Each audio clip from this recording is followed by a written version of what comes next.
Welcome to Infinity Reviews. So yeah! Woohoo! Oh, that's a great line. That is a great line. Eve.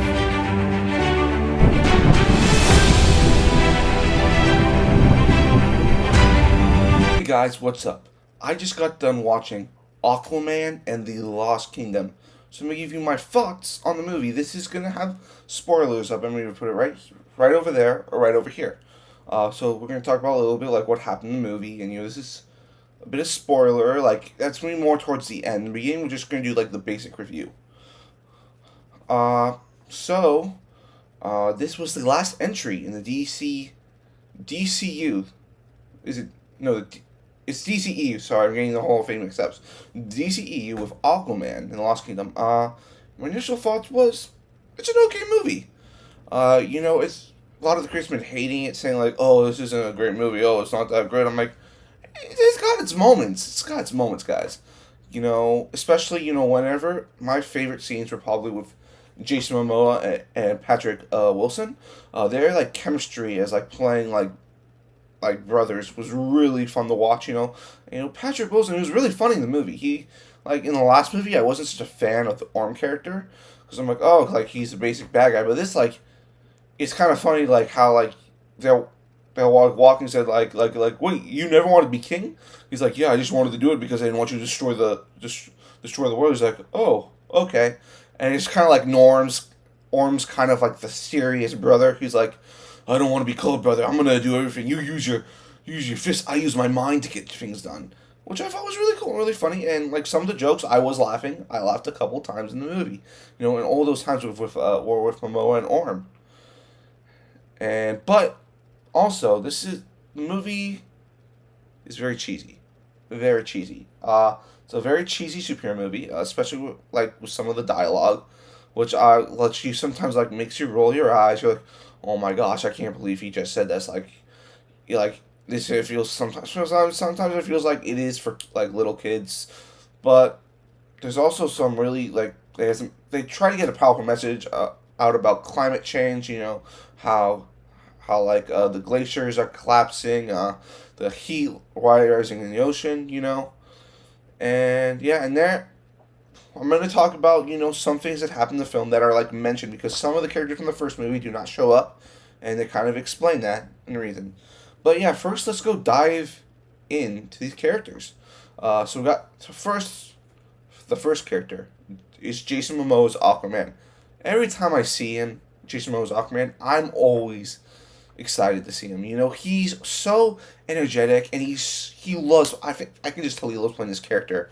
Like the way he like plays it was like there's like this. Like, he's a guy playing. Aquaman's a character who's very funny.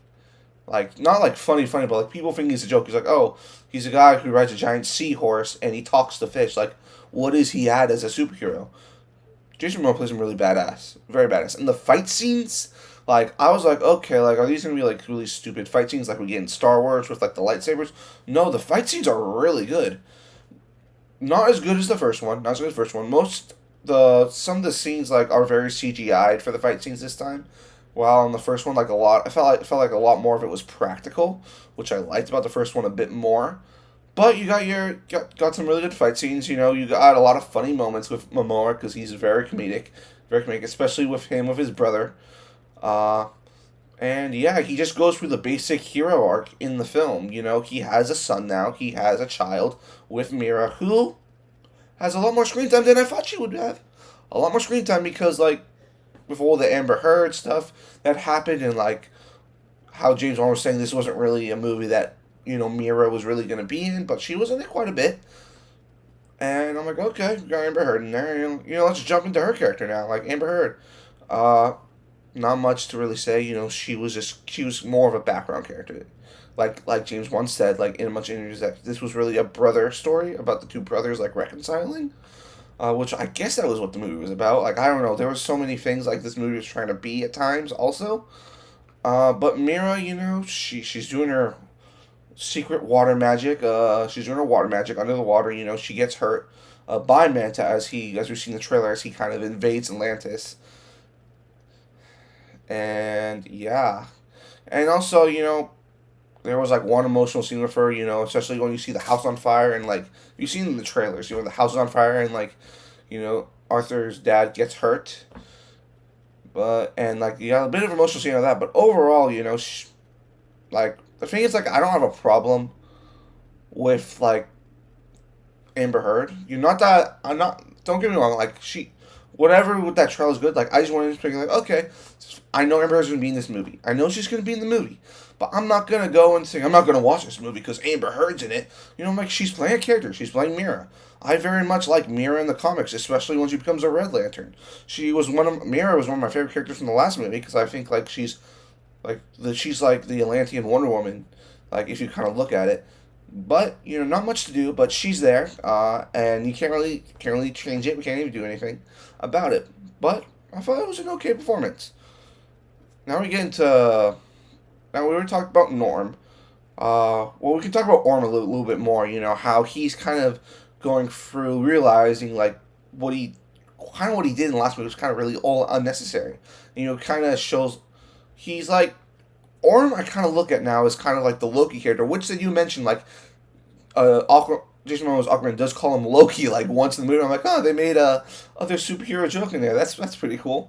So like the Marvel movies exist in the DC universe. That's pretty cool, and and you kind of get like more. You kind of understand the character more a bit more. In the first one, it was kind of like, oh, he's just this guy who wants to, who doesn't like his brother because he's from the upper, the what was it, the up world, the world above. He's from the world above. That's what we call it, the world above.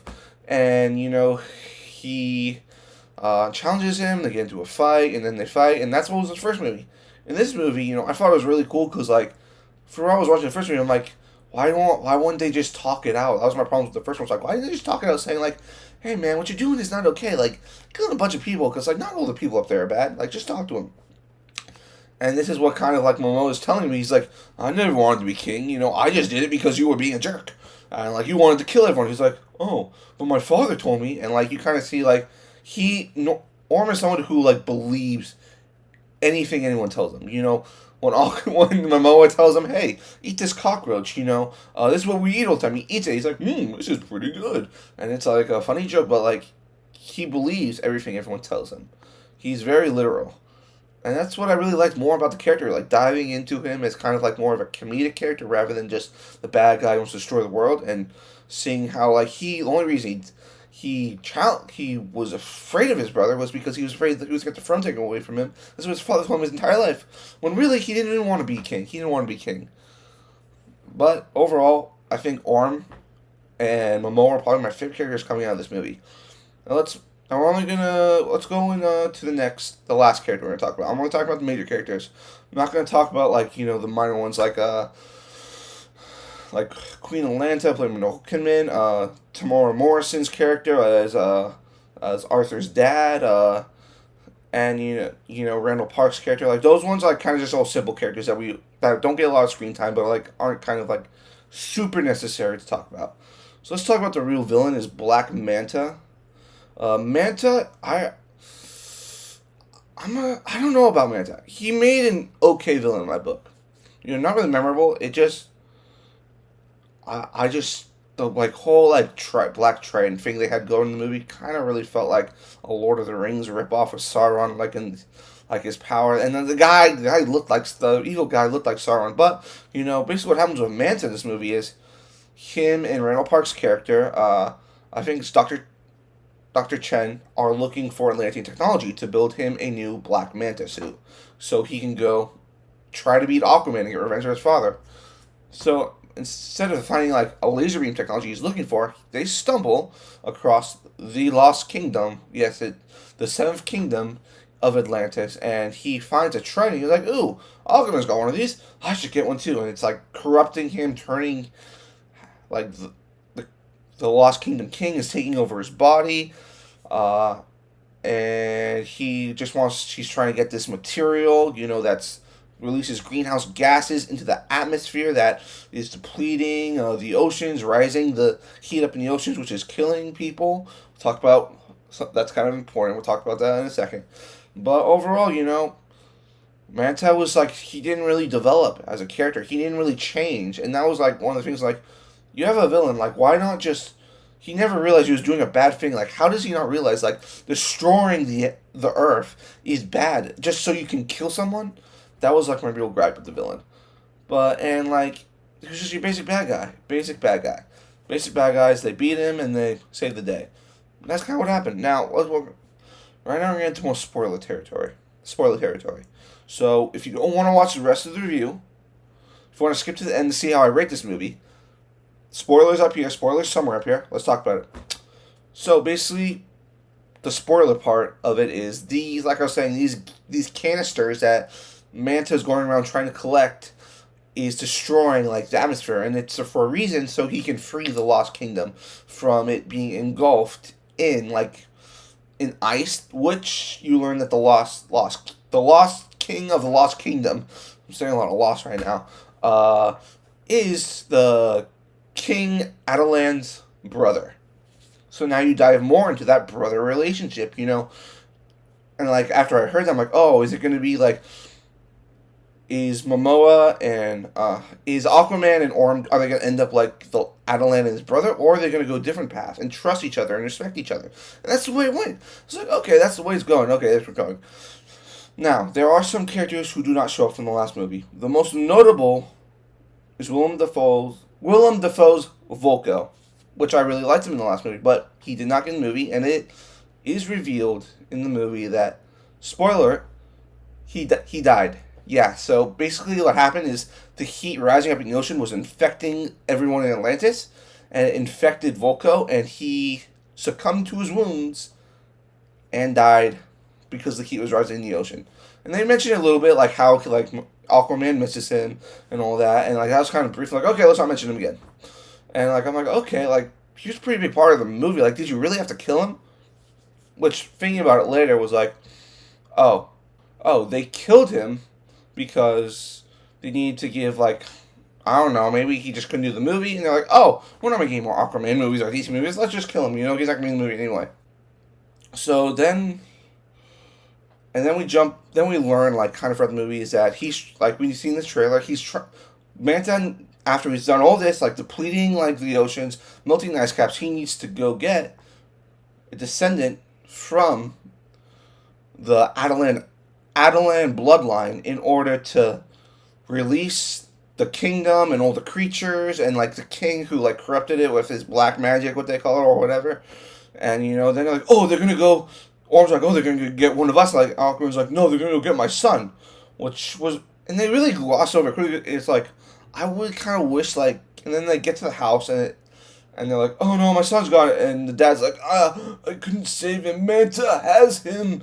And I'm like, okay, yeah, we're going to spend some more time going, like, into this. And it's like, no, he's fine. We're just going to skip the part with all the emotion things going on. It could have built a really good emotional scene right here. But it's like, okay, let's skip over, Aquaman and Mira losing their child and just skip over. Like, okay, let's have a plan. Let's go have a plan. Let's not, like, have this overwhelming feeling that I want to kill someone. Kill Manta. Which I thought would have been a bit better. But, it's a 2 hour and 10-minute movie. They gotta get the plot going, and yeah, they save the day. The brothers come together and they destroy and kill the king, the Lost King, and everything's happy ever after. They've made up with Orm. Mira and Aquaman have their child back, and yeah. So my basic thoughts on the film was I would probably give this, in my opinion, a 7 out of 10. A 7 out of 10. Because I did enjoy the movie. And I thought the writing was not great in some places, but I laughed at times. I had fun. That's the thing. I didn't go into Aquaman thinking I was going to get an Oscar-worthy performance from anyone. I'm like, Christmas in a couple days. I want to go see a movie and have some fun. I want to hear Jason Momoa go like, woo! And like swinging his goal and trying around and beating up bad guys. That's what I came to see, and it's what they gave me, and I I'm not sour. And now that the DCEU is over, everyone's gonna be like, "This is what they ended with Aquaman." I'm like, what did you expect them to end it with? Like, what, you want them to make up another movie? Like, okay, we're gonna do a Mr. Picklex movie, and that's gonna be the end of the DCEU. No. Aquaman was in my opinion, the most successful character that they did besides Wonder Woman in the franchise, in this DCEU. And personally, I enjoy the Aquaman movies more than the Wonder Woman movies, just because I think the CG is a lot better, and it's a really beautiful movie. Nothing I have against Wonder Woman. That first Wonder Woman movie is like an iconic movie. It's very good. I just love watching Jason Momoa, and Gal Gadot. In my opinion, is not the greatest actress. Jason Momoa is a lot of fun to watch in a movie. In any movie he's in, he's so fun to watch. But yeah, give this movie a 7 out of 10, and I do recommend you go see it. Don't go see it because you think it's a DC movie. Like, go in thinking, like, I don't need to watch any other movies besides maybe the first movie. You don't even have to watch the first movie. They recap the first movie, and they have scenes from the first movie, like, a lot in this movie, so you don't even have to go watch the first movie. Just say, like, I want to go have a good time, spend time with my family, go for a laugh, watch Jason Momoa kick ass with his golden trident and his golden leotard, and have fun. Have fun seeing this movie. But yeah, that's my review for Aquaman and the Lost Kingdom. Please make sure you like and leave a comment on the video, and subscribe to the channel. And I'll see you next time.